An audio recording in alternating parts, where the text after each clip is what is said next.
Hi guys, meron nag-comment na apat na girl. Apat na girl. Okay, sulat na lang natin. Wait lang ah. Susulat lang ako.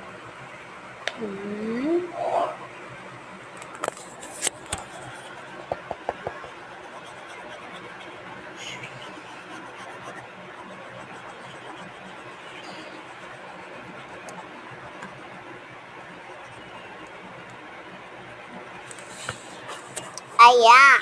Wait lang ah. Hindi pa pala okay.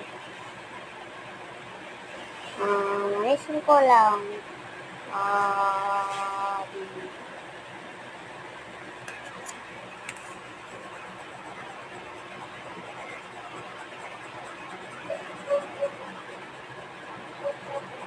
Ang tagal ko. Ayan na, tapos na. Ayan. Okay, salamat sa